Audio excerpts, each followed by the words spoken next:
আলহামদুলিল্লাহির রহিমির রহমান আল্লাযী খালাকনা লিল ইবাদাতি ওয়াল জান ওয়া খাসসানা বিত তাকরীমি বাইনাল হায়াওয়ান ওয়া নাশহাদু আল লা ইলাহা ইল্লাল্লাহু ওয়াহদাহু লা শারীকা লাহু শাহাদাতাম মাওসিলাতান ইলাল জিনান ونشهد أن محمدًا عبده ورسوله المبعوث فينا بالهدى ودين الحق ليظهره على الأديان صلى الله عليه وعلى آله وصحبه الكرام ما دام الشمس والقمر بجريان والنجم والشجر يسجدان والسماء رفعها ووضع الميزان فقد قال الله تعالى في كلامه المجيد وبرهانه التوحيد أعوذ بالله من الشيطان الرجيم بسم الله الرحمن الرحيم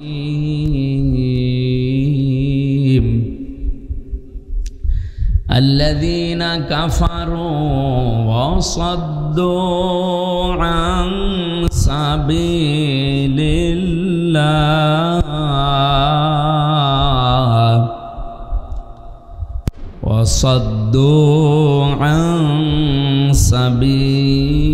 الله أضل أعمالهم صدقت يا ربنا. عن أبي هريرة رضي الله تعالى عنه قال قال رسول الله صلى الله عليه وسلم فقال يا رسول الله أرأيت إن جاء رجل يريد أخذ مالي فلا تعطه مالك قال أرأيت إن قاتلني قال قتلت قال أرأيت إن قتلني قال فأنت شهيد قال أرأيت إن قتلته قال هو في النار رواه مسلم. وقال تعالى في شأن رسوله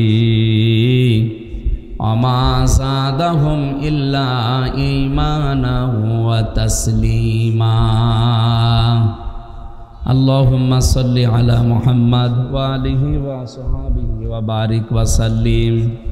আলহামদুলিল্লাহ, বাংলাদেশের ঐতিহ্যবাহী জেলা এটা মাগুরা, শ্রীপুর থানার অন্তর্গত, শ্রীনগর নাকি সদর থানার অন্তর্গত কালীনগর হাফিজিয়া মাদ্রাসার উদ্যোগে মহাবিশ্বের মহাবিশ্বয় আমাদের মালিকের মুখের পবিত্র বাণী কোরআনে কারীম তাফসীরুল কোরআন মাহফিলের স্বনামধন্য সভাপতি হযরত মাওলানা মোহাম্মদ আলী আতালাল্লাহু উমরাহু ওয়া বারাকাল্লাহু ফি হায়াতি, বলেন আমিন। মাহফিলে এতক্ষণ যারা কথা বললেন, মাওলানা হোসাইন মাহফুজ চুয়াডাঙ্গা, মাওলানা নাইমুল ইসলাম ফরিদপুর, মুফতি আবু সাঈদ নোমানী, মাওলানা আকবর হোসাইন, মাওলানা আবু হুরায়রা সহ সম্মানিত ওলামা ইকরাম, আমার সাথে আজকে নারায়ণগঞ্জ থেকে একজন এসেছিলেন আমার বাড়ি কুষ্টিয়াতে, ওনার সাথে করে নিয়ে এসেছি। উনি প্রবাসে থাকেন সৌদি আরবে, চলে যাবেন আবার। আল্লাহ রাব্বুল আলামিন তার গোলামকেও যেন ইসলামের জন্য কবুল করে। মঞ্চে বসা ওলামা ইকরাম, সামনে বসা মুসলমান ভাইরা, পর্দার আড়ালের সম্মানিতা মা এবং বোনেরা, প্রশাসনের ভাইরা, বিশেষ করে সেই 12টা থেকে বসে আছে ওনারা। আসলে আপনারা মিস্টেক করে ফেলেছেন প্রচারে, এটা দেওয়ার দরকার ছিল বাদ মাগরিব, দিয়ে দিয়েছে বাদ জোহর। ওনারা সেই আশায় এসে বসে আছে। প্রায় 10-12 জন প্রশাসনের ভাইরা যারা আজকে কষ্ট করেছে তাদের পুরা এই কষ্ট যেন ইবাদত হিসাবে কবুল হয়। আমি আগস্টের 5 তারিখের পর থেকে, এর আগে তো কথা বলতে পারতাম না, কয়েকটা অনুষ্ঠানে আমি বলেছি বাংলাদেশের প্রশাসনে বিশেষ করে অন্য যে বিভাগগুলো আছে সবগুলো বাদ, পুলিশ প্রশাসনে যারা আছে আমি বারবার আহ্বান জানাচ্ছি এবং সামনেও জানাবো জোরালোভাবে ইনশাআল্লাহ, যে এদের 8 ঘন্টা ডিউটির পরে যেই কয় ঘন্টা তারা ডিউটি করবে ওভার টাইম হিসাবে তাদের এই টাকা দেওয়া লাগবে। আমার মনে হয় পৃথিবীতে একটাই চাকরি আছে যার ওভার টাইমের বেতন নেই, আছে? নেই। এইটা একটা অবিচার না? বৈষম্য দূর করার জন্য এতগুলো মানুষ জীবন দিল, এখনো এদের এই বৈষম্যটা দূর হয়নি। এটা দূর করা দরকার। ওনাদের যিনি দায়িত্বে আছেন সর্বোচ্চ আইজি এবং স্বরাষ্ট্র উপদেষ্টা যিনি আছেন তাদেরকে সহ বিশেষ করে আমাদের দেশের অভিভাবক এখন যিনি আছেন ডক্টর মোহাম্মদ ইউনূস, 2 নবীর নাম নিয়ে আপনি বসে আছেন, মোহাম্মদ আর কি ইউনূস, 2টা নবীর নাম অন্তত যে কোনো একটা নবীর কাজ তো করা লাগবে। আর 2 নবী ছিলেন বৈষম্যের বিরুদ্ধে। আপনি ইউনূস নবীর জীবনী পড়ে দেখেন, বিশেষ করে মুহাম্মাদুর রাসূলুল্লাহ, তারপর জীবনী ব্যয় হয়েছে মানুষের কল্যাণে, এর ভেতরে মিথ্যা আছে? সুতরাং আমরা চাই এবং দাবি জানাচ্ছি জোরালোভাবে। আমার দোলা ভাই প্রশাসনে আছি এই জন্যে বলছি তা না, আমি নিজে তাদের পাশে থেকে তাদের কষ্ট দেখেছি। কিছু মানুষের কর্মকাণ্ডের কারণে এই পোশাকটাকে আজ এদেশের মানুষ অনেকে ঘৃণা করে না, কিছু মানুষের কারণে সবাই কালার করলে তো একটা অবিচার হয়ে যাবে। যারা অপরাধ করেছে তাদের শাস্তি হোক, এটা আমরাও চাই। কিন্তু যারা নিষ্ঠার সাথে দায়িত্ব পালন করবে, পৃথিবীতে কোনো কাজ যেহেতু 8 ঘন্টার উপরে গেলেই তারে আমি দেখেছি ওভার টাইমের হিসাব করে বেতন দেওয়া লাগে। বাংলাদেশ সহ বিশ্বের যতগুলো দেশে আল্লাহ ছোট বয়সে আমারে নিয়ে গেল, অল্প বয়সে, আমি তো দেখেছি 8 ঘন্টার উপরে। কাউকে যদি 10 ঘন্টা ডিউটি করা লাগে, 10 ঘন্টার পরে যা করবেন তার হিসাব করে টাকা দেওয়া লাগবে। আমরা চাই এটা যদি তাদের দেওয়া হয় তাদের দুর্নীতির সংখ্যাও কমবে। আমি খুলনা রেঞ্জের ডিআইজি সাহেব সেদিন এসেছিল কুষ্টিয়াতে, ওনাকে বলেছিলাম যে এইটা করলে হয়, তো উনি উত্তর দিল যে এটা করলেও কিছু পুলিশ আছে তারা চরিত্র ভালো হবে না। হবে না তো সে পরে, আগে আপনি এটা করিয়ে দেন না কেন? 2 নম্বরে তাদের যে বিভাগটা আছে, পুলিশের যে বিভাগ, আমরা চাই এরা আলাদা থাকবে, সেপারেট থাকবে। এদের বাংলাদেশে কোনো নেতা নেত্রী নেতা খেতার কথা মতো চলা লাগবে না, এরা চলবে ওদের আইজির কথা মতো। ওদের বিভাগটা আলাদা করে দিলে এই দেশটা দুর্নীতি মুক্ত করতে কোনো বিভাগ লাগবে না, শুধু পুলিশই যথেষ্ট। কারণ পোশাকটার সম্মান এখনও অনেকেই করে, আর এটা সম্মানের এই পোশাক। আল্লাহ তাদের 2টা চোখকে যে জাহান্নামে দেবে না তার হাদিস হচ্ছে যারা রাতের বেলা নিজের অপরাধের কথা স্মরণ করে কাঁদে, আর যারা জনগণের জান মাল ইজ্জত আবরু হেফাজতের জন্য রাত জেগে থাকে। বলেন সে যা দিনের বেলা 12টা থেকে এসে এখন 11:30 12টা বাজবে, তাহলে মনে 24 ঘন্টা আজকে তাদের ডিউটি পালন করা চলছে। তো 8 ঘন্টার পরে তো যা করলো, এখনও তো কয় ঘন্টা ডিউটি করেছে? 16 ঘন্টা বেশি, 3 × 24 না? তো এই 16 ঘন্টার টাকা তো তাদের সরকার দেবে না। আমরা এটা আহ্বান জানাচ্ছি, তাদের আল্লাহ রসুল তো যা দেওয়ার দিয়েছে এবং সামনে দেবে, কিন্তু দুনিয়াতেও যেন তাদের এই বৈষম্য দূর করি, সহজ এবং সরল জীবনে ফিরে যাওয়ার তৌফিক দেশের দায়িত্বশীল মানুষদেরকে আল্লাহ সম্মতি দান করেন, বলে না আমিন। প্রশাসনে যারা এসেছেন তাদেরকে ধন্যবাদ জানাচ্ছি। দল মত নির্বিশেষে আজকের এই অনুষ্ঠান, এটা কি শুধু যারা বাংলাদেশে জামাত ইসলামী করে তাদের, যারা চরমনার পীরের মরিদ হয়েছে তাদের, বলেন সবার জন্য যেহেতু আজকের অনুষ্ঠান সাজিয়েছে, পরিবেশের কারণে হয়তো মানুষের সংখ্যা কম, মানুষ কম বেশি এটা ম্যাটার করে না, কারণ জান্নাতে যারা যাবে তাদের সংখ্যা কমই হবে। জান্নাতের সংখ্যা আল্লাহ বেশি বানিয়েছে না জাহান্নামের? বলেন বলেন। আমরা জানি জান্নাত 8টা, জাহান্নাম না একটাই, কিন্তু স্তর আল্লাহ বানিয়েছেন। যে যেই কাজ করবে তার অপরাধ বা তার নেক কাজ হিসাবে আল্লাহ তাকে ওই স্তরে রাখবে। যে জান্নাতের স্তর আমি কোরআন শরীফে প্রায় 100টার উপরে পেয়েছি। এমন কিছু কিছু স্তরের নাম আছে আমরা অনেকে জানি না। জাহান্নামেরও স্তর এরকম আছে, অন্তত 70টার উপরে আমি পেয়েছি। তো সেই হিসাবে জান্নাতের সংখ্যা অনেক বেশি, তার স্তরের সংখ্যা। জাহান্নামের সংখ্যা একটু কম। কিন্তু জান্নাতে মানুষ বেশি যাবে না জাহান্নামে মানুষ বেশি যাবে? সংখ্যা কম, মানুষ বেশি যাবে, তার মানে গাদাগাদি করে থাকা লাগবে। আর জান্নাত বেশি, মানুষ কম। এক একজন মানুষকে আল্লাহ যদি জান্নাত দান করে, যারা একেবারে নিম্ন জান্নাত দেবে, এই দুনিয়ার মতো 10 দুনিয়ার সমান। সেই হিসাবে বলছি, আমরা যারা এসেছি এখানে মানুষ কম বেশি এটা আমরা লক্ষণীয় বিষয় না, আমরা জান্নাতি মানুষ। নবীজি যেহেতু জানিয়েছেন যেখানে কোরআন হাদিসের কথা হয় ওই জায়গাটা জান্নাতের বাগান হয়ে যায়, তাহলে নবীর এই কথা 100% মিথ্যা না সত্য? সেই হিসাবে এটা মনে হয় খেলার মাঠ নাকি ঈদগাহ মাঠ, মাদ্রাসার মাঠ, যে মাটি হোক, কিছু সময়ের জন্য এটা এখন জান্নাতের বাগান। আর জান্নাতের বাগানে কোনো জাহান্নামী মানুষ আসতে পারে না। জান্নাতের বাগানে কোনো জাহান্নামী মানুষকে আল্লাহ ঢুকতে দেবে না। খালিদিনা ফিহা লা ইয়াবগুনা আনহা হিওয়ালা। কোরআন জানিয়েছে যদি আল্লাহ জান্নাতে কাউকে প্রবেশ করায়, তাকে আর কোনোদিন আল্লাহ বের করে দেবে না, আর সে বের হতেও চাইবে না। তো এটা যদি জান্নাতের বাগান সত্যি আমরা বিশ্বাস করি, জাহান্নামী কোনো মানুষ এখানে আসতে আল্লাহ দেবে? বলেন বলেন। তার মানে এই আয়াত এবং হাদিস দ্বারা বিশ্বাস করতে পারি এটা যা আসি আমরা সবাই জান্নাতি না। আজকে থেকে আর নামাজ কালাম দরকার নেই, জান্নাতে তো চলেই গেছি না। জান্নাতে চলে গিয়েছি, টিকিয়ে রাখার জন্য আপনাকে মাস্ট বি, অবশ্যই এই পৃথিবীতে নামাজ রোজার যে শিক্ষাগুলো আছে এখানে নেওয়া লাগবে। যেহেতু এটা মাদ্রাসার মাহফিল, বিশ্বনবী জানিয়েছেন মান ক্বরাআল কুরআনা ফাস্তাযহারাহু, যে ব্যক্তি কোরআন পড়ে আর কোরআনকে এজহার করার চেষ্টা করে। এজহার মানে আমরা এই যে মাদ্রাসায় মনে হয় এনারা পড়ায় যে এজহার, একলাব, এদগাম, একফা পড়ায় না। এজহার মানে শুধু স্পষ্ট না, এজহার মানে বিজয় করা, এজহার মানে দাঁড় করানো, এজহার মানে কায়েম করা, এজহার মানে স্পষ্ট করা তো আছেই। তাহলে এজহারের যতগুলো অর্থ আমরা পাই প্রায় 33টার উপরে আছে, আমি পেয়েছি। তার একটা অর্থ হচ্ছে এজহার মানে বিজয়ী করা। কোরআন যারা পড়ে আর কোরআনকে বিজয়ী করার জন্য চেষ্টা করে, এ বাংলাদেশে কি সবাই এই লাইনে আছে? এই জবাব দেন। এটা ক্লাস চলছে কোরআনের।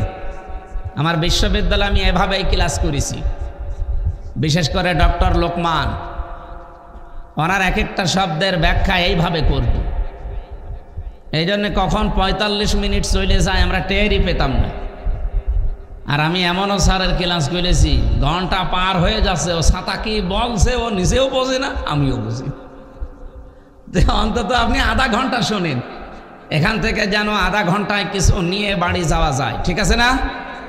তাহলে কোরআন যারা পড়ে এবং কোরআনকে যারা এজহার করার চেষ্টা করে, বলেন এই যে দেশে এখন প্রায় 18 কোটির উপরে মানুষ, 92% আমরা মুসলমান, অন্য ধর্মের কথা বাদ দিলাম। আমরা যারা এই 92% মুসলমান, এই দেশে কোরআন অন্তত না পড়লেও বিশ্বাস করি না? বলেন বলেন। কিন্তু হাদিসের দ্বিতীয় শব্দ কি? ফাস্তাযহারাহু। এই যে মাঝখানে ফা আছে, ফা আরবি গ্রামার অনুযায়ী, বালাগাত মানতেক অনুযায়ী আমি 19টা অর্থে ব্যবহার পাই।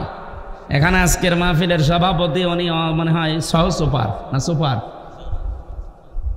অবশ্যই কামেল পাস, অনার্স মাস্টার্স করা, নয়তো ওই জায়গায় যেত না। এখানে যারা মাদ্রাসার দায়িত্বে আছে অবশ্যই দাওরা পাস নয় কামেল পাস। এই ফা শব্দটা 19টা অর্থে আসে। আমি 13 নাম্বার কায়দায় পেয়েছি বালাগাত মানতেকের ভেতরে। আপনার নবীজি আন্দাজে তো কোনো শব্দ মুখ দিয়ে বের করার কথা না, আমাদের মতো কি বাঁচাল নাকি? যা মনে আসে তাই বলে। ওমা ইয়ানতিকু আনিল হাওয়া ইন হুয়া ইল্লা ওয়াহয়ুন ইউহা। বিশ্বনবী কোনো কথা বলেন না যতক্ষণ জিবরাইল তাকে কিছু না বলে। জিবরাইল ওই পর্যন্ত একটা কথাও আমাদের সামনে নবীজির সামনে বলে না যতক্ষণ আল্লাহ জিবরাইলকে বলতে না বলে। তার মানে নবীজি যা বলেছেন কার কথা? ডাইরেক্ট ইনডাইরেক্ট সব আল্লাহর কথাই। কোরআন শরীফটা ডাইরেক্ট, আর নবীজি যেগুলো বলেছে হাদিস আমরা মনে করি ওটা ইনডাইরেক্ট। মাতলু গায়রে মাতলু বলা হয়। একটু ভালো করে খেয়াল করেন, ফাস্তাযহারাহু এ শব্দের মাঝে ফাটা কেন দিয়েছেন তিনি? কোরআন শুধু পড়লেই হবে না, কোরআন যদি কেউ চারটা বিষয় খেয়াল করে পড়ে, কোরআন যদি কেউ শুদ্ধ করে পড়ে। এখানে যেহেতু করা শব্দটা এসেছে, আমি ব্যাখ্যা পড়তে গিয়ে দেখলাম পুরা কোরআন শরীফের ভেতরে কোরআন পড়ার ব্যাপারে আল্লাহ তিনটা শব্দ দিয়েছেন, গরা, রাতালা আর তালাওয়া। এই তিনটা শব্দের অভিধান দেখেন, চারটা বিষয় পাবেন। আমি অনেকগুলো অভিধানের কিতাব দেখেছি, এর অর্থ বের করার পরে পরে মিলালাম তাফসিরের সাথে হাদিসের সাথে, পুরাপুরি আমি পাইনি। ডক্টর জাকির নায়েক, ওনার 13 খণ্ড লেকচার আছে, এগুলো বাংলায় ডাবিং করা ছিল। পরবর্তীতে আমি একটা লেকচারে দেখি এই শব্দের ব্যাখ্যায় তিনি চারটা বিষয় নিয়ে এসেছেন। কেউ যদি কোরআন শরীফ শুদ্ধ করে পড়তে চায়, কমপক্ষে তার চারটা শর্ত মানা লাগবে। 1 নম্বরে তার শুদ্ধ করে পড়া লাগবে। কি করে? 2 নম্বরে ওটা বুঝতে হবে। 3 নম্বরে ওটা জীবনে সে যেন মানে। 4 নম্বরে ওটা মানলেই হবে না, মানুষ যেন মানতে পারে সেই ব্যবস্থা করে দেওয়া লাগবে। তাহলে কয়টা বলেন বলেন? আমি সবাইকে বলছি, যারা দাঁড়িয়ে আছেন, বসে আছেন, শুয়ে আছেন, বলেন তো কোরআন শরীফ আমরা যারা পড়ি, হয়তো শুদ্ধ করে আমরা পড়ি অনেকে, এ হকটা আদায় হয়েছে। এখানে বাম পাশে যে 2 জন বসে আছে, এদিকে তাকান, এনারা 2 জন শুদ্ধ করে কোরআন শরীফ পড়ে আমরা বিশ্বাস করি। 2 নম্বরে ওনারা বোঝে কোরআন শরীফ। কি কথা বুঝতেছেন? 2 জনে আলেম। 3 নম্বরে ওনারা যতটুকু পড়েছে ব্যক্তিগত জীবন, সর্বোচ্চ পারিবারিক জীবন এ পর্যন্ত মানতে পারে। সামাজিক জীবন, অর্থনৈতিক জীবন, রাজনৈতিক জীবন, আন্তর্জাতিক জীবনে মানা ওনাদের না, ওনাদের বাবাদের দ্বারাও সম্ভব এখন। বলেন বলেন? তাহলে শর্ত পেলাম কয়টা? তো অ্যাক্টিভ হয়ে শোনেন তো, ওনাদের যে 2টা শর্ত পর্যন্ত শেষ, 3 নাম্বারটা মানতে পারছে। কত দূর মানতে পারে? ব্যক্তিগত জীবনে, পারিবারিক জীবনে। কিন্তু এরপরে যতগুলো জীবন এখনো আছে, এখনো প্রায় 7টা জীবন আছে। সামাজিক জীবন আছে, রাজনৈতিক জীবন আছে, অর্থনৈতিক জীবন আছে, সাংস্কৃতিক জীবন আছে, ধর্মীয় জীবন আছে, আন্তর্জাতিক জীবন আছে, রাষ্ট্রীয় জীবন আছে। এই জীবনগুলোতে ওনাদের মানা সম্ভব? কেন সম্ভব না? এই হাদিসের পরে আরো 2টা শব্দ আছে, এইদিকে তাকান। তাহলে শর্ত আমরা বললাম 4টা, 2টা পর্যন্ত মেনে 3 নম্বরে ওনারা ফেল। 4 নাম্বারটা তো আরো কঠিন। 4 নাম্বার কি? শুধু নিজে মানলেই হবে না, মানুষ যেন মানতে পারে সেই ব্যবস্থা করে দেওয়া লাগবে। দল মতের ঊর্ধ্বে উঠে বলেন আল্লামা দেলাওয়ার হোসাইন সাইদি রহমতুল্লাহ আলাইহি, এই লোকটা যতদিন কোরআন শরীফ মাদ্রাসায় শুদ্ধ করে পড়তো, কেউ ওনাকে শত্রুতা মনে করত?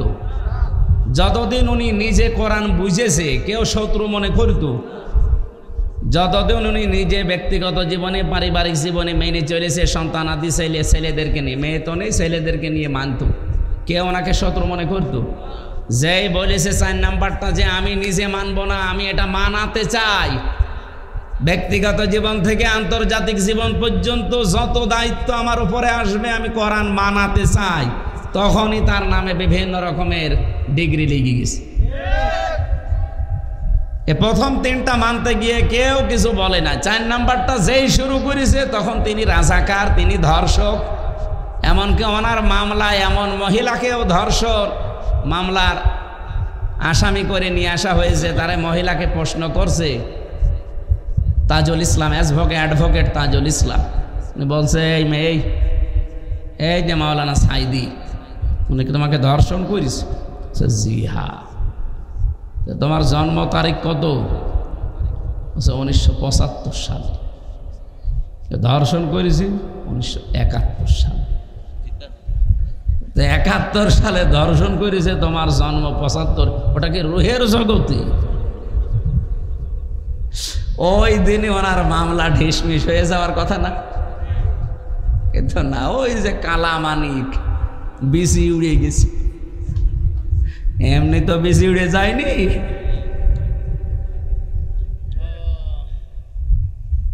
লোকটা আমার মনে হয় যদি বেঁচে থাকতো আর আজকে যদি মাগুরায় আসতো, এই কয়জন মানুষ হইতো না?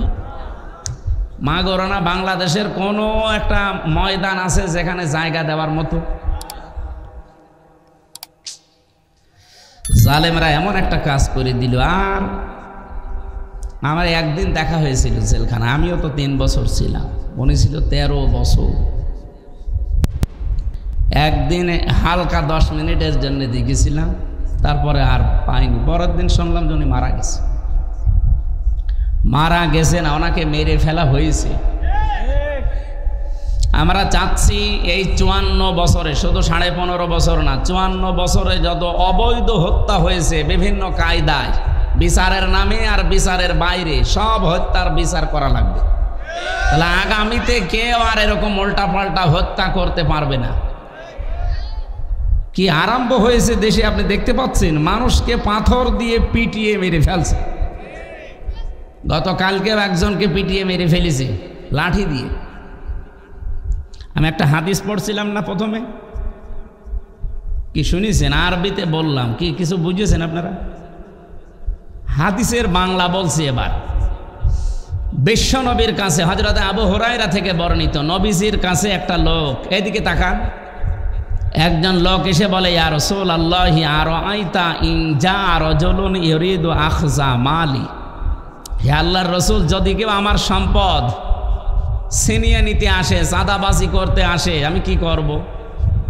আমি মনে হয় এই হাদিস এখন বানালাম নাকি, 1500 বছর আগে, মুসলিম শরীফের 257 নম্বর হাদিস। বাড়িতে যে আরবি বাংলা যে কোনো ভাষায় মিলিয়ে নেন। নবীজি বললেন, ফালা তুতিহি মালাকা, তুমি তোমার সম্পদ এই চাঁদাবাজকে দেবে না। কে বলছেন বলেন তো? বিশ্ব নবী। নবীজিকে আগে বললাম না কোনো কথা তিনি মন মতো বলতেন না, আল্লাহ যা বলতে বলছেন উনি তাই বলতেন। বিশ্ব নবী বললেন, না, তুমি তোমার মাল ওই চাঁদাবাজকে যে ছিনিয়ে নিতে আসে, জোর করে নিতে আসে, তাকে দেবে না। লোকটা এবার আশ্চর্যবোধক কথা বলছেন, ক্বালা আরাআইতা ইন ক্বাতালানি, হে নবী, এই সম্পদ যদি আমি তাকে দিতে না চাই তাহলে সে কিন্তু আমার সাথে মারামারি করবে, আমাকে মেরে ফেলতে পারে। নবীজি বললেন, ক্বালা কাতিলহু, তুমিও তার সাথে মারামারি করো। এই হাদিস শুধু এই মাগুরা জেলার জন্য না, সারা বাংলাদেশের জন্য আছে। আমি আশা করছি এটা রেকর্ড হচ্ছে, সারা বাংলাদেশ হাদিস মেনে চলবে ইনশাল্লাহ। ক্বালা কাতিলহু, নবীজি বললেন তুমিও তার সাথে মারামারি করবে। লোকটা বলে, ক্বালা আরাআইতা ইন ক্বাতালানি। এখানে আশ্চর্যবোধক চিহ্ন আছে, যদি বিশ্বাস না হয় মাহফিলের পরে এসে এখানে দেখে যাবেন। একটা দাগ দিয়ে নিচে একটা ফোঁটা দেওয়া আছে, এটা কি বলে?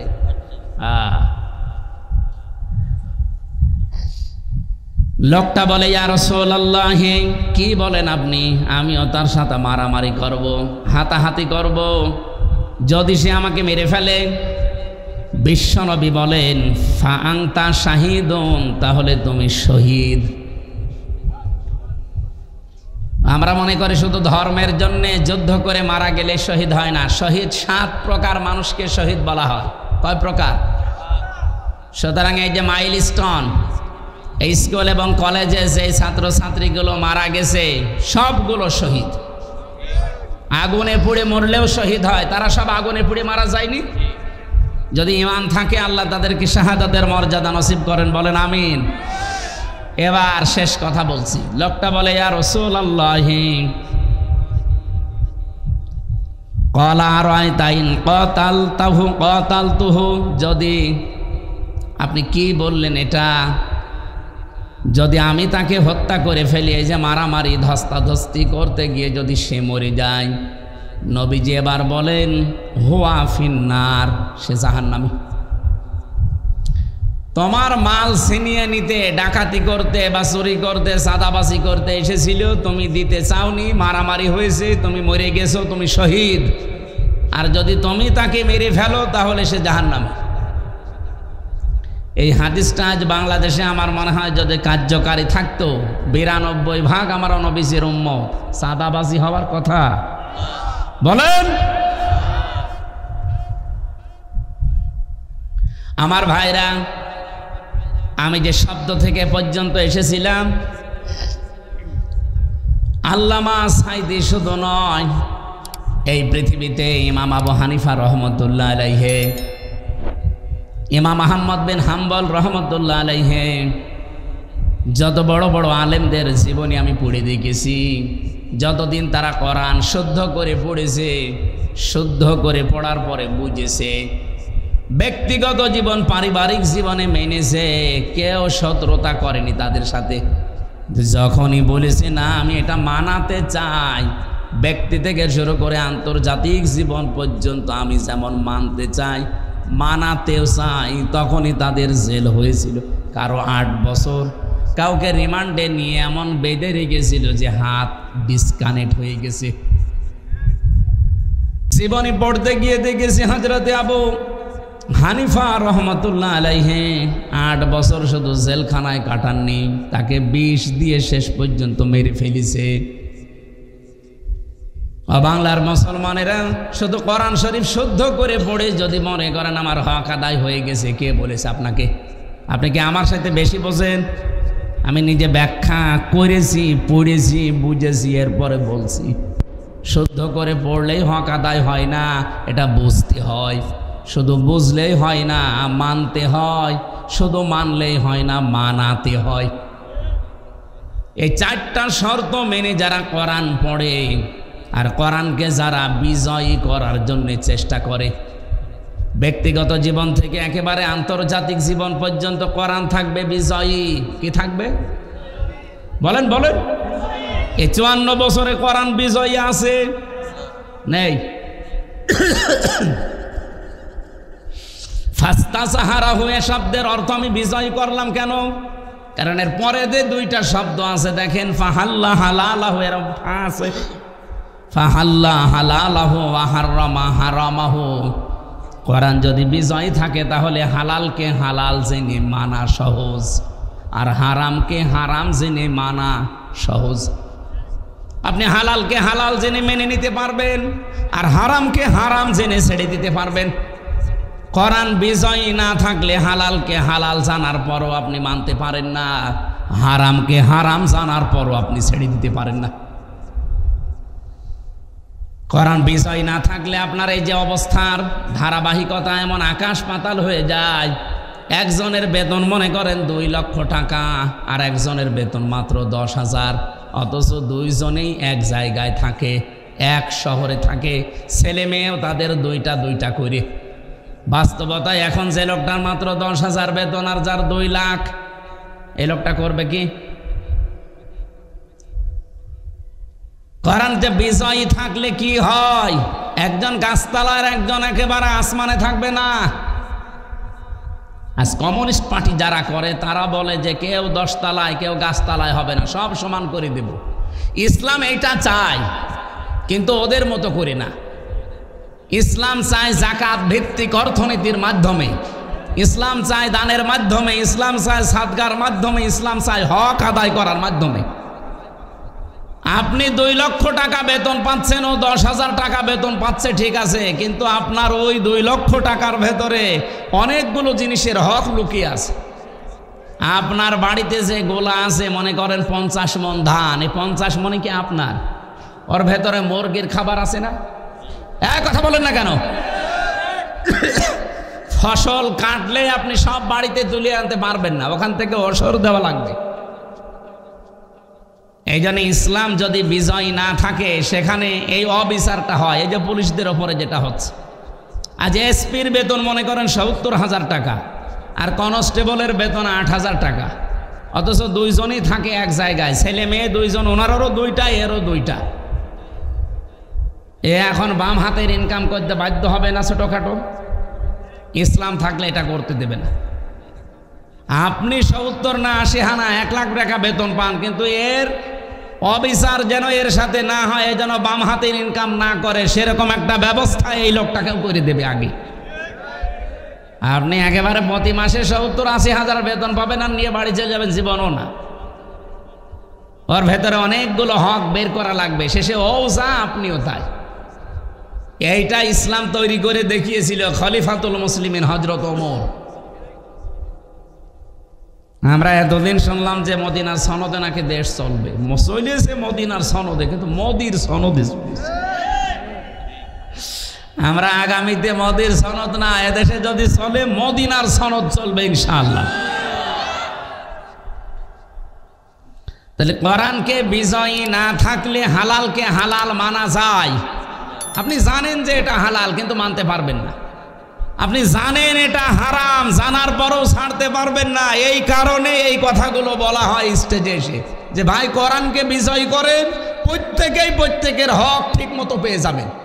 তখন আর আপনাকে বাম হাতের ইনকাম করা লাগবে না, নিজে পাপ কামাই করা লাগবে না। আর আপনি পাপ কামাই করছেন আপনার নিজের জন্য। মনে করেন আপনার সন্তান, আপনার ছেলে মেয়ে আরামে থাকবে, তাদের জন্য আমি অপরাধ করছি। কে বলেছে আপনাকে? আপনি একটু গোপনে সে জিজ্ঞাসা করেন তো আপনার ম্যাডামকে, যে তোমার ভালো শাড়ি দেওয়ার জন্যই কিন্তু আমি বাম হাতের ইনকাম করি, তুমি কি আমার এই পাপের ভাগটা নিবা? বলবে কিসের কি, বিয়ে করেছো, কি দিবা কি না দিবা ওটা তোমার ব্যাপার। দুনিয়ায় যদি এ কথা বলে, ও মরে গেলে তো আপনার পরিচয় দেবে না।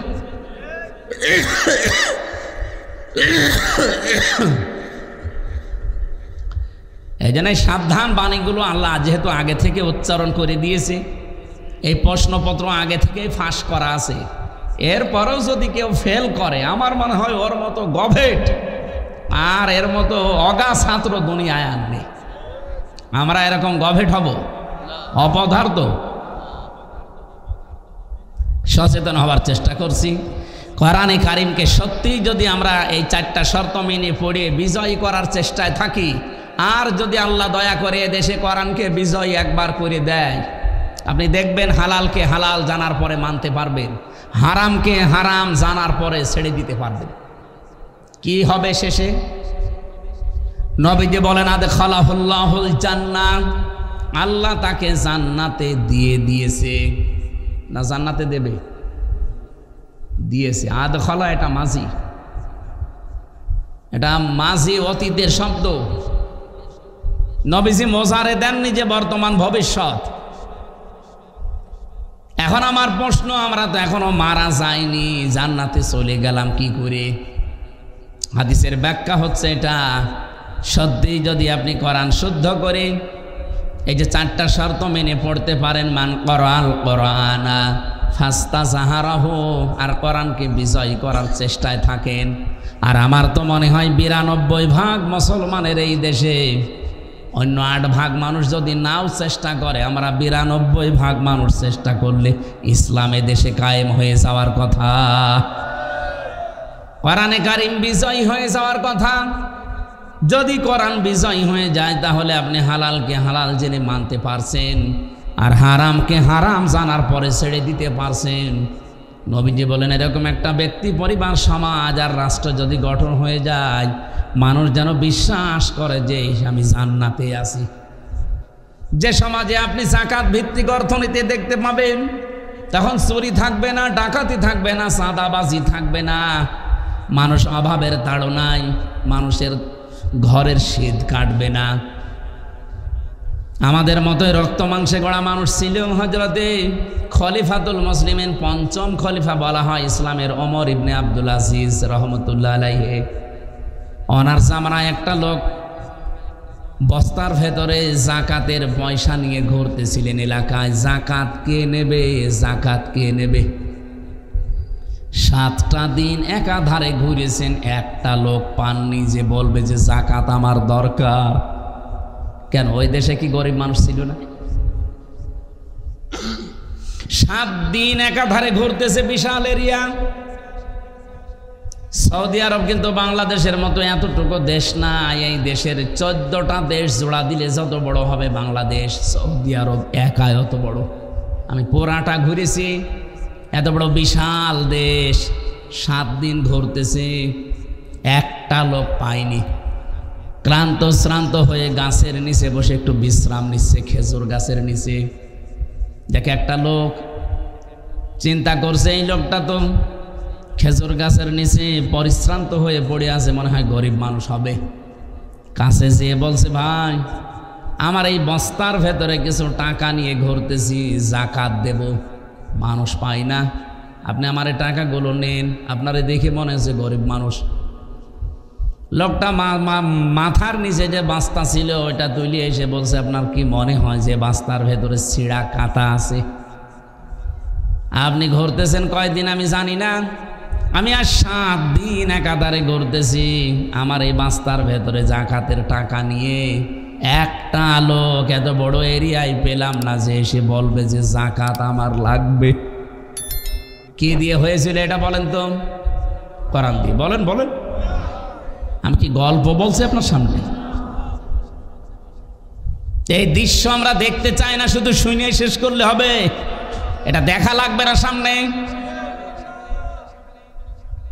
ফাত্তাবিউস সিয়াদাল আ'নাক, নবীজি বলেন তোমাদের ওই জামানায়, যে জামানায় তোমরা বাস করবে, ওই জামানায় যারা ইসলামকে পূর্ণাঙ্গভাবে মানার জন্য সর্বোচ্চভাবে চেষ্টা করবে, যাদের দ্বারা তোমরা দেখবে যে এরা ইসলামকে সত্যি জায়গা মতো নিয়ে যেতে পারবে, তোমার দায়িত্ব হচ্ছে তাদেরকে সমর্থন করা। এই হাদিসটা আমার মনে হয় এখন বলার পরে সবাই বুঝেছেন, আমি কিন্তু বানাইনি। ফাত্তাবিউস সিয়াদাল, শেষের শব্দগুলো আমার মনে নেই, এটা মুসলিম শরীফের হাদিস। বিশ্বনবী বলেন এই পৃথিবীতে যখন দেখবে যে যাদের দ্বারা ইসলামকে রাষ্ট্রে প্রতিষ্ঠিত করা সম্ভব, আমার উম্মতের দায়িত্ব হচ্ছে তাদেরকে সমর্থন করা। বাংলাদেশে এখন 73টার উপরে দল কাজ করছে, ধর্মীয় এবং জেনারেল মিলে। আপনি বুকে হাত দিয়ে বলেন তো, এই দেশে এখন ইসলামকে ব্যক্তিগত জীবন থেকে আন্তর্জাতিক জীবন পর্যন্ত প্রত্যেকটা দিক আর বিভাগে চালাতে পারে সঠিকভাবে এই দেশে যেই দল, ওই দলকে সমর্থন করা আপনার এখন দায়িত্ব। যারা পারে আপনি করবেন তাদের। এখন যদি বলেন নাম বলেন, আপনাকে নাম বলা লাগবে কেন? আপনি কি এখনো দুধ খাচ্ছেন? 73টা দলের ভেতরে কোন দল ব্যক্তিগত জীবন থেকে আন্তর্জাতিক জীবন পর্যন্ত ইসলাম দিয়ে চালাতে পারে এরকম সব জায়গায় যাদের লোক আছে, আপনি দেখেন না কেন? অর্থনীতি বোঝে এরকম মানুষ কোন দলে আছে? ইসলামী অর্থনীতি। ইসলামী অর্থনীতির ভেতরে 28টা ভাগ আমি পেয়েছি। আপনি ইসলামী ব্যাংকে যাবেন, দেখবেন মোশারাকা, মোদারাবা, মোরাবাহা, বায়ে সালাম, বায়ে ইস্তেসনা, বায়ে মুআজ্জাল, বায়ে ওয়াহেদা। আমার সবগুলো মনে নেই, আমি পড়েছি। 28টার উপরে এরকম নিয়ম আছে। ইসলামকে যদি কেউ অর্থনীতিতে ইবাদত হিসাবে মনে করে, এই নিয়মগুলো মানা লাগবে। অথচ এই নিয়মটা বাংলাদেশে কোন ব্যাংকে আছে? কতগুলো ব্যাংক এই দেশে কাজ করছে বলেন? আপনি সোনালী ব্যাংকে পাবেন না, রূপালী ব্যাংকে পাবেন না, অগ্রণী ব্যাংকে পাবেন না, চৈতালি ব্যাংকে। চৈতালি ব্যাংক আছে? ও চৈতালি ব্যাংকও হবে কয়েকদিন পর। কোন ব্যাংকে আমি পাইনি। ইসলামী ব্যাংকে আছে, কিন্তু যতদিন জাকাত ভিত্তিক অর্থনীতি এই দেশে রাষ্ট্রীয়ভাবে কায়েম না হবে, ততদিন এই দেশে ফেরেশতাও যদি ব্যাংক চালায়, তাও সঠিকভাবে চালাতে পারবে না। এর ভেতরে আবার কয়েকটা ক্যাটাগরি আছে, কারণ আছে, ওগুলো আপনাদের জানার দরকার নেই। শরিয়া বোর্ড আছে, তারা নিয়ন্ত্রণ করছে, গোনা হলে তাদের হবে। আপনি এ পর্যন্ত থাকেন।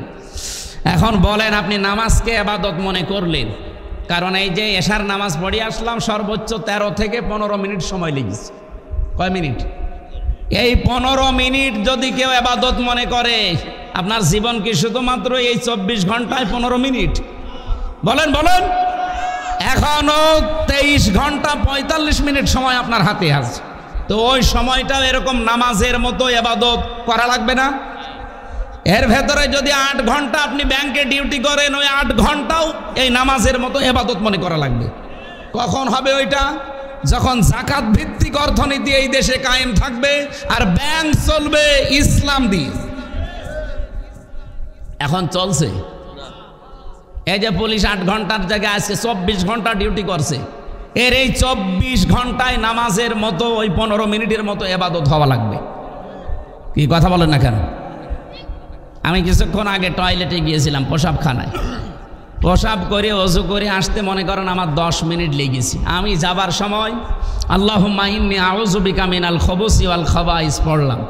বের হওয়ার সময় গফরানাক আলহামদুলিল্লাহিল্লাযী আযহাবা আন্নিল আযা ওয়া আফানি।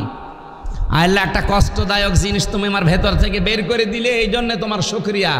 আর আমি যে এতক্ষণ 8-10 মিনিট আমি তো কিছু করতে পারিনি, একটা নাপাক জায়গায় বসেছিলাম, এই কারণে আমি তোমার শুকরিয়া আদায় করতে পারিনি। বের হয়ে আমি তওবা করছি। কি বললাম? গফরানাক, আমি মাফ চাচ্ছি। তে 8-10 মিনিট আমার পুরাটা এখন ইবাদত। এক কথা বলেন না কেন? আমি যে 15 মিনিট এশার নামাজ পড়লাম আর ওই 10 মিনিট টয়লেটে ছিলাম, এই 25 মিনিটই কি? কেউ কি বলতে পারবে যে এই 15 মিনিট ইবাদত আর ওই 10 মিনিট ও খারাপ জায়গায় ছিল? কিসের ইবাদত পারবে বলতে? কারণ আমি নবীজির সুন্নত অনুযায়ী গেছি, বাম পা দিয়ে আর ডান পা দিয়ে বের হয়ে এই দোয়া আগে পরে পড়েছি। তাহলে নামাজে যে 15 মিনিট পড়াটা যদি ইবাদত হয়, এই 10 মিনিটও আমার ইবাদত। বাকি জীবনে আর যত সময় আছে এ সময় ইবাদত হবে না। আপনাকে কে বলেছে? ইবাদতের বাইরে আমার জীবনে কোনো সময় নেই। কথা বুঝতেছেন? কেউ যদি স্ত্রীকে শাসন করার জন্য 4 কারণে মারে, ওই 4 কারণে মারাও ইবাদত। মাগুরা জেলায় তো বউ পেটানোর অভ্যাস নেই নাকি? হ্যাঁ, পেপার খুললে এ জেলার নামও পাওয়া যায়। 4 কারণে স্ত্রী পিটানো জায়েজ আছে। পিটানো মানে মারা। 1 নম্বরে যদি ফরজ নামাজ না পড়ে, 2 নম্বরে যদি ফরজ রোজা না রাখে, 3 নম্বরে যদি ফরজ পর্দা যেটা এটা না করে, 4 নম্বরে স্বামীর জায়েজ হুকুম যদি না মানে। কিন্তু 4 জায়গায় মারা হারাম। এই মাথায় মারা যাবে না, মুখে মারা যাবে না, বুকে মারা যাবে না, আর পিঠে মারা যাবে না। এ মাজা থেকে শুরু করে পা পর্যন্ত লাঠি হবে কোদালের আষাঢ়ি, 1 বিঘত পরিমাণে, তাও আবার নিজের হাত দিয়ে ধরা লাগবে। অনেকে বলে পিলাস দিয়ে ধরে বড় করে নেব। 1 বিঘত পরিমাণে লাঠি নিজের হাত দিয়ে ধরে, আমার মনে হয় যাদের বউ আছে মমতাজের মতো, ওরে যদি আপনি আস্তে করে এরকম, ও বলবে আমার কাঁতো কত লাগছে। ওর কি লাগার কথা? এদিকে তাকা। এই যে 4 কারণে মাজা থেকে শুরু করে পা পর্যন্ত আপনি হালকা মৃদু আঘাত করলেন, এই আঘাতটা ওই নামাজের 15 মিনিটের মতো ইবাদত। আমার ভাইরা, আমার যে নির্ধারিত একটা আয়াত পড়েছিলাম, একটা গুরুত্বপূর্ণ মেসেজ আজকে 9টা পয়েন্টের ওপরে আমি দিতে চাই। আগে এই হাদিসটার ব্যাখ্যাটা শেষ করে নেই। তাহলে নবীজি যখন বললেন যে তারা যেন জান্নাতে চলেই গেছে, এই কারণে বলেছিলেন, কারণ যেখানে হালালকে হালাল জেনে মানা যায়, হারামকে হারাম জেনে ছেড়ে দেওয়া যায়, ওটা আর দুনিয়া থাকে না, ওটা মিনি জান্নাত হয়ে যায়। মনে হবে যে আমি জান্নাতে আছি। এতটুকু পর্যন্ত শেষ না, এর পরে আরো কথা। আশাফাহু ফি আশারাতিম মিন আহলি বাইতিহি কুল্লুহুম ক্বাদ ওয়াজাবাত লাহুন নার। আল্লাহ পাক বলেন, নবীজি বলেন, আল্লাহ তাকে এমন 10 জনের ব্যাপারে সুপারিশ করার অনুমতি দেবে যাদের জন্য জাহান্নামে যাওয়া ওয়াজিব হয়ে গিয়েছিল। এমন মানুষকে সে সুপারিশ করে শুধুমাত্র কোরআনের এই বিধানগুলো মানার কারণে আল্লাহ তাকে জান্নাতে নেওয়ার সুযোগ করে দেবেন। আমি সহ যারা এখানে এসেছি হাদিসটা মানার জন্য আজকে থেকে চেষ্টা চালাবো ইনশাআল্লাহ। আরো জোরে বলেন ইনশাআল্লাহ। দরুদ আর সালাম পাঠের মাধ্যমে সূরা মুহাম্মদ একটা মাত্র আয়াত পড়েছি। কোন সূরা? বলেন বলেন। সূরা মুহাম্মদের মাত্র একটা আয়াত পড়েছি। আমাদের নবীজির নাম মুহাম্মদ, ওনার নামে আল্লাহ এই সূরাটা নাজিল করেছেন। রব্বুল আলামিন বলেন আল্লাযীনা আমানু ওয়া সাদ্দু আল্লাযীনা কাফারু ওয়া সাদ্দু আন সাবিলিল্লাহি আযাল্লা আমালাহুম। একটু খেয়াল করে শুনবেন ভাই, কিন্তু অনেক কষ্ট লাগে একটা সাবজেক্ট বানাতে।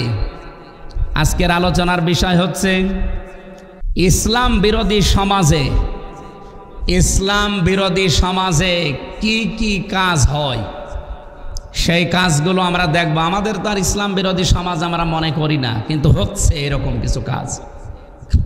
সূরা মুহাম্মদের আয়াতের ভেতরে আল্লাহ 1 নম্বরে দিয়েছেন আল্লাযীনা কাফারু, যারা কাফের, ও সাদ্দু আন সাবিলিল্লাহ, এবং আল্লাহর পথ থেকে যারা মানুষকে ফিরিয়ে রাখার জন্যে সর্বাত্মক চেষ্টা চালায়। কি হবে তাদের? আদাল্লা আমালাহুম, আমি আল্লাহ নিজে তাদের যত ভালো কাজ আছে সব নষ্ট করে দেব। আমলের বহু বচন আমাল, আমল মানে কাজ, আমাল মানে কাজ সমূহ, হোম মানে তাদের। এটা যদি দল্লা শব্দ হতো, দল্লা ইয়াদিল্লু, তাহলে বাংলা অর্থ দাঁড়াতো আপনি নিজেই নিজের কাজ নষ্ট করে ফেলেছেন, নিজেই নিজের আমল আপনি ব্যর্থ করে দিয়েছেন। কিন্তু আদাল্লা বা ইফাল থেকে আসার কারণে বাংলা অর্থ দাঁড়াচ্ছে আল্লাহ নিজে দায়িত্ব নিয়ে আপনার যত ভালো কাজ ছিল সবগুলো নষ্ট করে অলরেডি দিয়েছে। বলেন নাউজুবিল্লাহ। বলেন তো আমাদের ভালো কাজ মন্দ কাজের সওয়াব বা দুনিয়াতে আখেরাতে যে শাস্তি দেওয়ার একচ্ছত্র মালিককে? ওয়াল্লাযীনা কাযযাবু বিআয়াতিনা ওয়া লিকাইল আখিরাতি ফাহাবিতাত আমালুহুম হাল ইয়াজজাউনা ইল্লা মা কানু ইয়ামালুন। সূরা আরাফের 147 নম্বর আয়াতে আল্লাহ জানিয়েছেন, যারা আমার আয়াতকে যারা মিথ্যা মনে করে, আমার সাথে সাক্ষাৎ হবে এটা যারা বিশ্বাস করে না, হাবিতাত আমালুহুম, তাদের জীবনের যত আমল, ভালো কাজ মন্দ কাজ, সব ভালো কাজগুলো আমি আল্লাহ নষ্ট করে দেই। হাল ইয়াজজাউনা ইল্লা মা কানু ইয়ামালুন, আমি যদি কারো আমলের পুরস্কার না দেই তে কে আছে তোমাদের আমলের পুরস্কার দেবে? আর যাদের উপরে ভরসা করে বসে আছো তাদেরই আমলের পুরস্কার কে দেবে? ও মাগুরাবাসী, এবার আমি একটা একটা করে পয়েন্টগুলো বলছি। দুনিয়াতে যারা কুফরি করেছে আল্লাহর আয়াতের সাথে, আল্লাহর বিধানের সাথে, এবং আল্লাহর পথ থেকে মানুষদেরকে যারা দূরে সরানোর জন্য বিভিন্ন কলা কৌশল অবলম্বন করে, যতগুলো রাস্তা তারা হাতে নেয়, যতগুলো কর্মসূচি হাতে নেয়, তার 1 নম্বরে কোরআনে কারিমে সূরা লোকমানের ভেতরে আল্লাহ একটা দিয়েছেন, ওয়া মিনান নাসি মাই ইয়াশরি মিনান নাসি মাই ইয়াশতারি লাহওয়াল হাদিস লিয়ুদিল্লা আন সাবিলিল্লাহি বিগাইরি ইলম ইলা আখিরি আয়াত।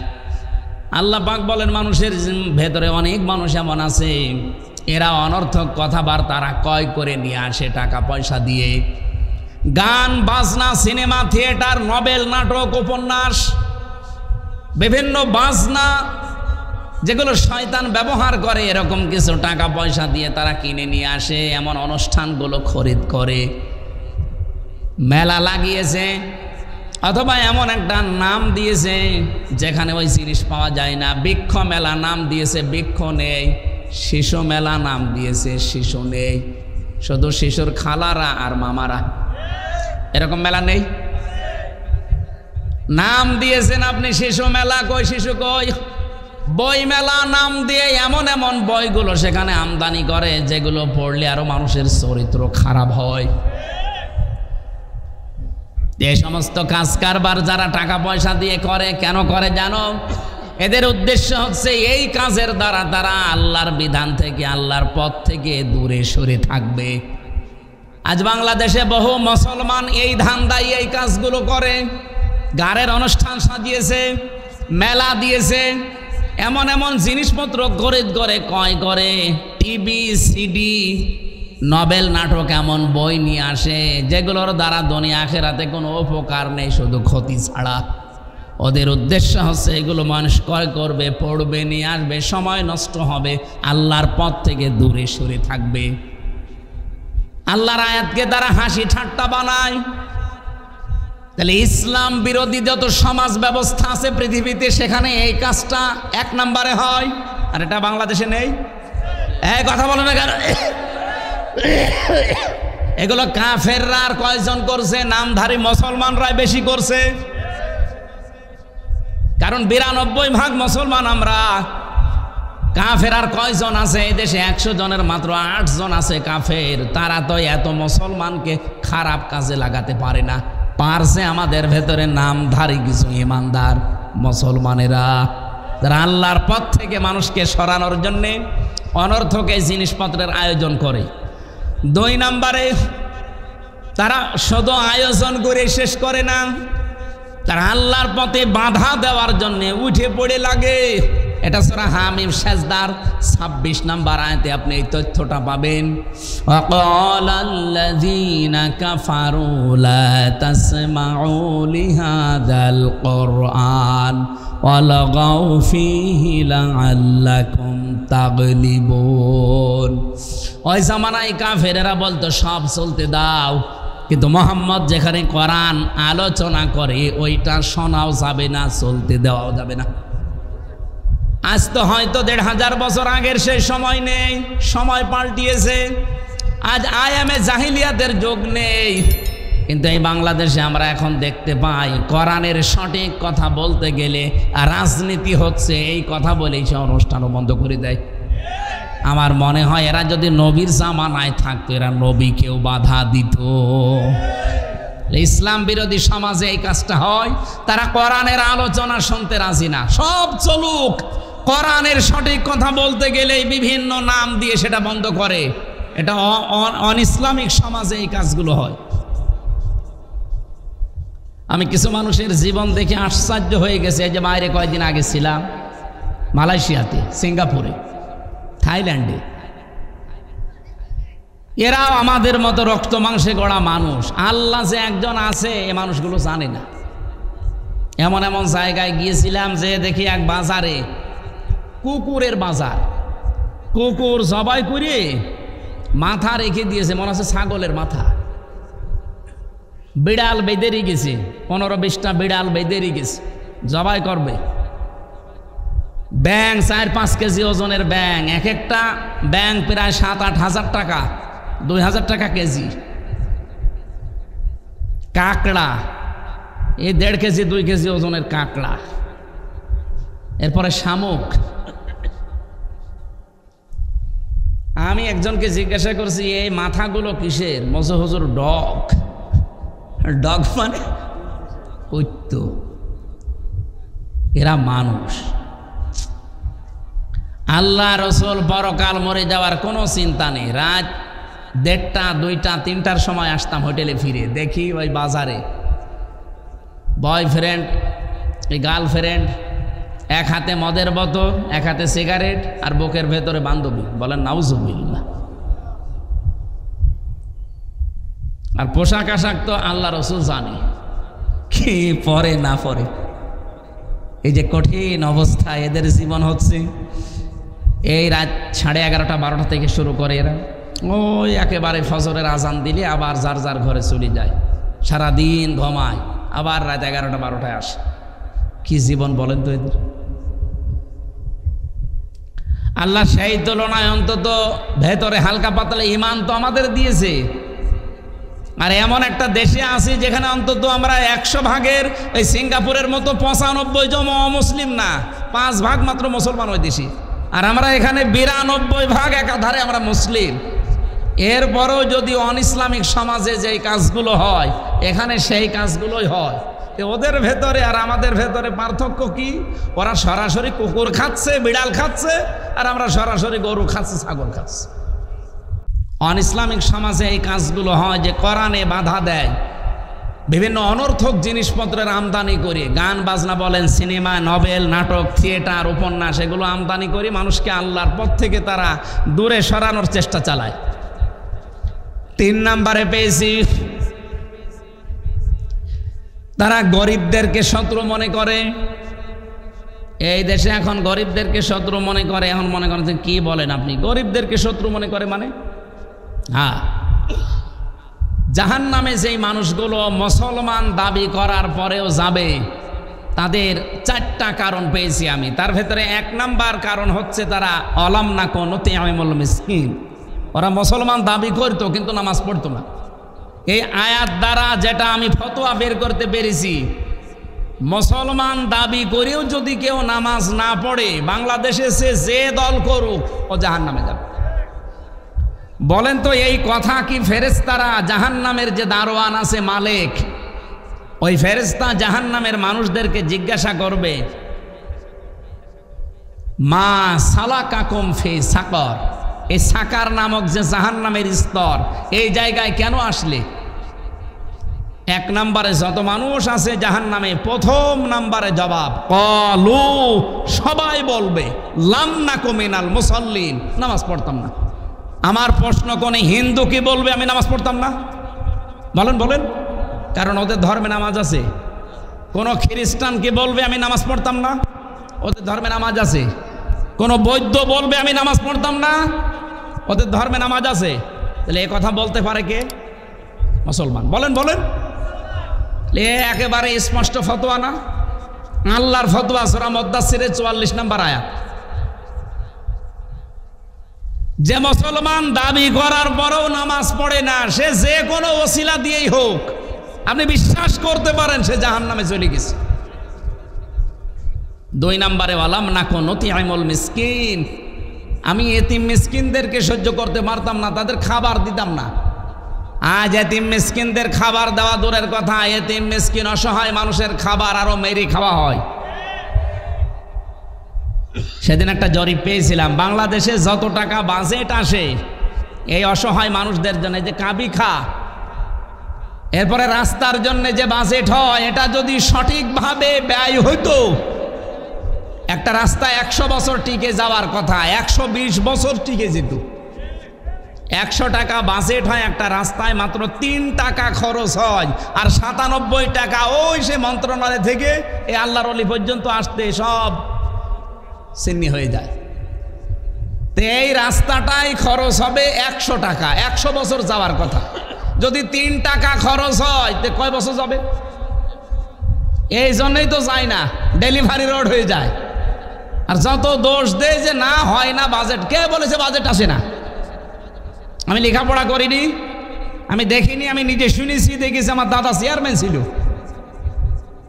আমারে বলতো মাঝে মাঝে, মারা গেছে লোকটা, যে হামজা যত টাকা বাজেট হয় রাস্তার জন্য, যদি উপরওয়ালারা খেয়ে না ফেলতো, বাংলাদেশে 1 ইঞ্চি রাস্তা কাঁচা থাকার কথা না, এত টাকা আসে রাস্তার জন্য।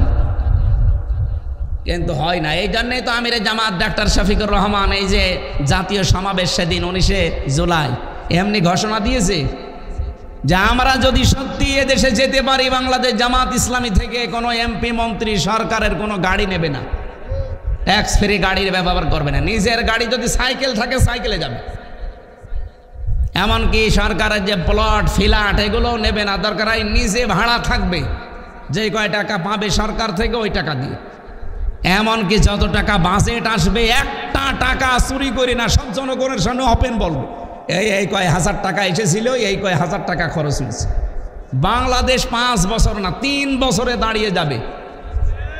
মালয়েশিয়া গেলে আসতে মনে বলে না আমার, ওটা 2004 সাল থেকে দাঁড়িয়ে গেছে। শুধু পাথর, পাহাড় আর পাম গাছ, তাছাড়া কিচ্ছু পাই না। বাংলাদেশের চাইতে প্রায় 5 ডবল বড়, এত বড় বিশাল দেশ, খালি পাম গাছ, হাজার হাজার লক্ষ লক্ষ বিঘা খালি পাম গাছ, আর পাথর আছে আর পাহাড় আছে, পুরা শহরে পাহাড়ের উপরে। ক্যামেরন হাইল্যান্ডে উঠেছিলাম, গ্যান্তিং হাইল্যান্ডে উঠেছিলাম। এ মাটি থেকে কয়েক কিলোমিটার উপরে, নিচের দিকে তাকালে মনে হয় মানুষ পিপিলিকার মতো। এইরকম একটা দেশ যদি মাত্র 21 বছরে দাঁড়িয়ে যায়, 2004 সাল থেকে 25 সাল, কয় বছর? 21 বছরে যদি আজ বিশ্বের মানচিত্রে সিঙ্গাপুর দাঁড়িয়ে যায়, তারা থাইল্যান্ড, ওরা নারীর ব্যবসা করে খায়, তারা দাঁড়িয়ে যাচ্ছে। আর আমরা 54 বছরে দাঁড়াতে পারি না এই কারণে 100 টাকা বাজেট, 3 টাকা খরচ, 97 টাকা খেয়ে ফেলিস, তো হবে কি করি? আগামী থেকে 1 টাকাও খাওয়া খাওয়ি আর চলবে না, যা বাজেট হবে সবগুলো ব্যয় করা লাগবে। এই জন্য ইসলামিক সমাজে এই কাজটা বেশি হয়। ওরা এতিম গরিব মানুষদেরকে সহ্য করতে পারে না, এটা জাহান্নামী মানুষের গুণাগুণ। অলাম না কোন তিমুল মিসকিন, এতিম অসহায় মানুষদেরকে খাবার দিতাম না। আরো আছে যেগুলো কন্যা নাখুদু মাল খায়দিন, আমরা শুধু সমালোচনা করতাম, এক জায়গায় বসলেই একে অন্যের পেছনের কথাগুলো বলে বেড়াতাম। এটা বাংলাদেশের সবচাইতে বেশি এখন হচ্ছে, আর এটা মেয়েদের ভেতরে আরো বেশি আছে। এই যে একের কথা অন্যের কাছে লাগান, আপনি যার ভেতরে যেই দোষ নেই ওই দোষের কথা বানিয়ে বানিয়ে বলেন, আপনি জাহান্নামে অলরেডি চলে গেছেন। এই দোষ যাদের ভেতরে আমরা আছি এখনই আমরা থেমে যাব। যার ভেতরে যেই দোষ আছে ওটা যদি বাইরে কেউ বলে তার অনুপস্থিতিতে এটা গীবত হয়। আর যে দোষ নেই কেউ যদি বানিয়ে বানিয়ে তার উপরে এই দোষটা চাপিয়ে দেয় তাহলে সেটা গীবত না, এটা তহমত, এটা আরো বড় গুনাহ। এটা রাজনৈতিক জীবনে মানুষ বেশি করছে, এই কথা বলে না কেন? আমার নামে একটা জিনিস ছড়িয়েছে, আমি নাকি কোরআন শরীফের 53 জায়গায় ভুল ধরেছি। আমার কি পাগলা কুত্তায় কামড় দিয়েছে? হ্যাঁ, আমি বলেছিলাম টনি বেলাওয়ারের শালিকা লরেন বুথ, সেই মহিলা বলছে যে আমি কোরআন পড়তে গিয়ে, আমি একজন খ্রিস্টান, আমি কোরআন পড়তে গিয়ে মুসলমানরা বলে যে আমার কোরআনে কোনো ভুল নেই, অথচ আমি 53 জায়গায় ভুল পেয়েছি। এ কথা কি আমার না লরেন বুথের? ওই লরেন বুথ কেটে দিয়ে আমি বলেছি, এই কথা চালিয়েছি। অনেক নেতা খেতাকে দেখলাম তারা এই কথাটা সামনে এনে বলছে এ হামজার ওয়াজ শোনায় জায়েজ নেই, ও কোরআনে ভুল ধরেছে। ওরে শয়তান, কার দোষ কার উপরে চাপিয়ে দিচ্ছে বলো তো? আমি যদি নিজে অপরাধ করতাম তো আমার উপরে দোষ চাপিয়ে দিলে আমি মেনে নিতাম। আমি তো আমার দোষ না, আমি তো কোরআনকে আরো উপরে তুলেছি। ওই মহিলা শেষে কিন্তু মুসলমান হয়েছে। ও বলছে শেষে আমার জীবনেরই ভুল ধরা পড়ে গেল, যেখানে ভুল ধরি দেখি তার পরের আয়াতে ওর জবাব আল্লাহ 1500 বছর আগেই দিয়ে দিয়েছে। শেষে 53 জায়গার পরে এসে আমি আমার বাপ দাদার ধর্ম, এই খ্রিস্টান ধর্ম বাদ দিয়ে ইসলাম গ্রহণ করে মুসলমান হয়ে গেছি। আমি কি কোরআনকে ছোট করেছি না বড় করেছি? আর আমার নামে কি চালিয়েছে যে ও কোরআনে 53 জায়গায় ভুল ধরেছে, ওর পেছনে নামাজ হবে না, ওর ওয়াজ শোনা হারাম। আমার মনে হয় যে লোকটা ফতোয়া দিয়েছে ও জীবনে পেশাব করে পানি নিয়েছে কিনা আল্লাহ ভালো। কি ফতোয়া দেয়! জাহান্নামে যাওয়ার কিন্তু এটা কারণ, যেই দোষ যে করে না তার উপরে যদি কেউ ওই দোষ চাপিয়ে দেয়। বাংলাদেশের রাজনৈতিক অঙ্গনে এখন সবচেয়ে এটা বেশি হচ্ছে, একে অন্যকে ঘায়েল করার জন্য। আল্লাহ তুমি আমাদের এই দেশের নেতা খেতাদেরকে একটু হেফাজত করো, বলেন আমিন। আরো জোরে বলেন আমিন। কন্যা নুকাজ্জিবু বিয়াউমিদ্দিন, 4 নম্বরে তারা বলবে আমরা কিয়ামতে বিশ্বাস করতাম না, মিথ্যা মনে করতাম। বহু মানুষের চরিত্র আমাদের এই কিয়ামতে যে জবাব দেওয়া লাগবে আল্লাহর সামনে দাঁড়িয়ে, এটা আমরা বিশ্বাস করি না। এর পরের পয়েন্টে পেয়েছিলাম তারা সম্পদ খরচ করে ঠিক, কিন্তু সম্পদ খরচ করতে গেলেই বাধা প্রাপ্ত হয় আল্লাহর পথে খরচ করতে গেলে। এরপরে পেয়েছি বিদ্রোহকারী যারা, 29 নম্বর আয়াতে আছে সূরা মুতাফফিফিনের, ইন্নাল্লাযীনা আজরামু কানু মিনাল্লাযীনা আমানু ইয়াদহাকুন। এই মানুষগুলো যখন ইমানদার মানুষদের সামনে দিয়ে পেছনে দিয়ে হেঁটে যায়, একটু দূরে যেয়ে শুধু এদের বিদ্রূপ করে, ঠাট্টা করে, উপহাস করে, উল্টাপাল্টা নাম তাদের নামের আগে পরে লাগিয়ে দেয়। আমার নামে যদি এখন চালাই যে এ রাজাকার ছিল বা চেতনায় রাজাকার ছিল, হাসি পায় না বলেন? আমার বাবার আজকে আমি আসার সময় জিজ্ঞাসা করছিলাম, আব্বা আপনার বয়স? উনি আমার যে হিসাব দিল ওনার বয়স এখন 60 বছর। আমার এখন 33, আমার বাবার 60। তাহলে আমার সাথে বাবা বড় কত? 27 বছর। 27 বছর না? উনি 25 বছরে বিয়ে করেছে, 2 বছর পরে আমি। সেই হিসাবে বললাম, হিসাব করে তো 60 বছর 54 বছর আগে দেশে যুদ্ধ হয়েছে, ওই সময় ওনার বয়স 6 বছর। 6 বছরে মানুষ রাজাকার হয়, আর তার ছেলে আমি কিসের রাজাকার? এখন যদি আপনি সেই ধোয়া, সেই 54 বছরের আগের ধোয়া এখনো তোলেন, আপনি কি দেশকে এগিয়ে নিতে চাচ্ছেন না পিছিয়ে নিতে চাচ্ছেন? এই ভণ্ডামিগুলো বাদ দেন। এদেশের মানুষ এখন ওইটা আর খায় না, কারণ এখন যারা আমরা রাজনীতিতে আছি অধিকাংশগুলোই আমরা এখন এই 54 বছরের পরে। এই কথা বলেন না কেন? আমরা 47ও দেখি নাই, আমরা এই দেশে 54ও দেখি নাই, এমনকি এই দেশে আমরা 71ও দেখি নাই। আমি দেখেছি সর্বোচ্চ 24। সুতরাং কথা বললে এই দেশে 24 নিয়ে কথা বলা লাগবে। আমরা বিস্তারিত নিচের দিকে আর গেলাম না। এরপরে ইসলাম বিরোধী সমাজে পেয়েছি বাতিলের প্রতি তারা ঈমান আনে। ওয়াল্লাযীনা আমানু বিল বাতিলি ওয়া কাফারু বিল্লাহি উলাইকা হুমুল খাসিরুন।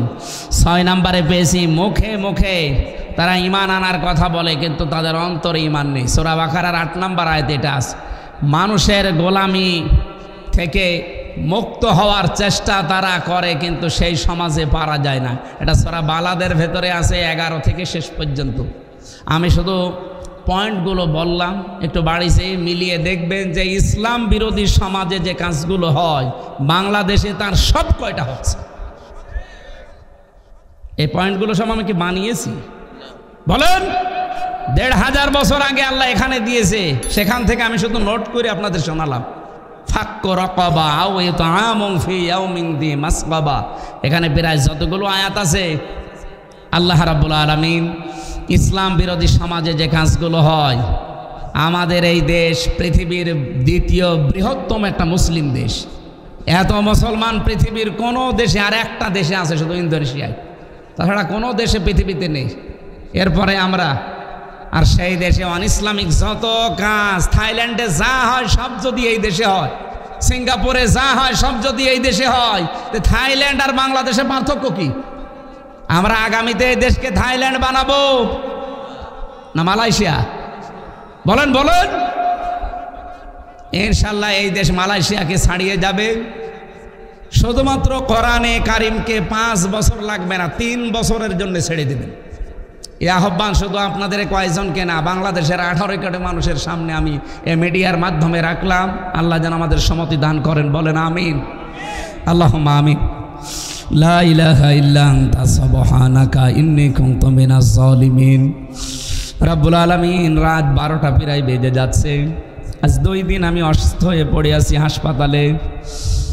খুব কষ্ট করে হলেও আজকে এখানে এসেছিলাম। ঘন্টাখানিক কথা বলবো মনে স্থির করেছিলাম, 1 ঘন্টা 15 মিনিট হয়ে গেছে। যতটুকুই বলেছি আল্লাহ তুমি আমাদের জীবনে সেট করে দাও। এ সুন্দর আয়োজন করতে গিয়ে 3বার তারা বাধাপ্রাপ্ত হয়েছে প্রাকৃতিক দুর্যোগের কারণে। এরপরেও তারা কোরআনে কারিমের অনুষ্ঠান এই বৃষ্টির ভেতরে সাজিয়েছে। এখন বৃষ্টির সিজন, কখন বৃষ্টি নেমে যায় জানা যায়, বলা যায় না। এই জন্য আমরা শেষ করে দিয়েছি। সামনে তাহাজ্জুদের নামাজ, ফজরের নামাজ, কর্মজীবন আছে। যতটুকুই শুনেছি এই ক্লাসটা তুমি আমাদের জীবনে আমল করার তৌফিক দাও। আজকের মাহফিলের সভাপতি একজন আলেম মানুষ, বাম পাশে আরেকজন আলেম বসে আছে। আল্লাহ আলেমদেরকে আলেম হিসাবে কবুল করো। যত আলেম এখানে কথা বলেছে আল্লাহ আলেমদেরকে তুমি মঞ্জুর করো। বিশেষ করে প্রশাসনের যে ভাইগুলো আজকে কষ্ট স্বীকার করেছে, এদের জীবনের অভাবগুলো দূর করে দাও। এদের স্বভাব তুমি হযরতে ওমরের মতো বানিয়ে দাও। আল্লাহ এদের মা বাবা, স্ত্রী, পুত্র, আত্মীয় স্বজন ছেড়ে বাংলার বিভিন্ন প্রান্তে যারা দায়িত্ব পালন করে, বাংলার এই প্রশাসনকে তুমি কবুল আর মঞ্জুর করো আল্লাহ। এই দেশটাকে সুন্দর সফলভাবে সাজাতে হলে তাদের ভূমিকা লাগবে। তাদের পুরা কাজটা, দায়িত্বটা তুমি ইবাদত হিসাবে মেনে নাও। মাগুরা জেলার ডিসি, বিশেষ করে সদর থানার ওসি, টিওনো সহ যত পুলিশ সদস্য ভাইরা জেলায় কাজ করছে, প্রত্যেকের উপরে তোমার রহমত নাজিল করো। দল মত নির্বিশেষে আজকে যারা এসেছে, অন ইসলামিক সমাজে যে কাজগুলো হয় আমরা শুনেছি, আল্লাহ আমাদের এই মুসলিম সমাজে এই কাজগুলো থেকে তুমি বাঁচাও। মুসলিম সমাজে যেই 7টা কাজ বেশি বেশি হয় ওই কাজগুলো কোরআন জেনে আমল করার তৌফিক দাও। সম্মানিতা মা বোনদেরকে খাদিজাতুল কুবরার মতো বানিয়ে দাও, স্বামীর সোহাগিনী বানাও, পর্দায় থাকার তৌফিক দাও। আগামীর এই 56,000 বর্গ মাইল তুমি কোরআনের হাতে তুলে দাও। চর্ম চোখে যেন একটু দেখতে পায় যে তোমার কালাম দিয়ে বাংলাদেশটা চলছে। আল্লাহ, যারা দায়িত্বে আছে আল্লাহ তাদের সততার সাথে ইখলাসের সাথে পালন করার সুযোগ দাও। বহির্বিশ্বের আক্রমণ থেকে, দুশমনী থেকে, ষড়যন্ত্র থেকে আমার এই ছোট্ট দেশটা বাঁচাও।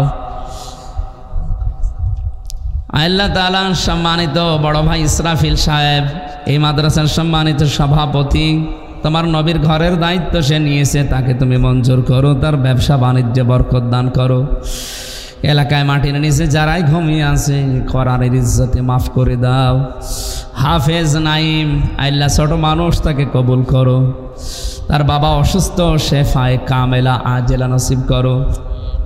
আগামীতে এলাকায় কোরআনের জন্য এই অনুষ্ঠানটা আরো বিশাল আকারে তুমি মঞ্জুর করে নাও। সামনে নভেম্বরের 3 তারিখে এই নাকল বাজারে আমি কোরআনের দাওয়াত নিয়ে আসব। আল্লাহ তাআলা হেদায়েতমূলক সঠিক কথাগুলো বলার সুযোগ তুমি আমাকে করে দিও। বারাকাল্লাহু লানা ওয়া লাকুম ফিল কোরআনিল আযীম। আলহামদুলিল্লাহি রাব্বিল আলামিন। লা ইলাহা ইল্লাল্লাহু মুহাম্মাদুর রাসূলুল্লাহ।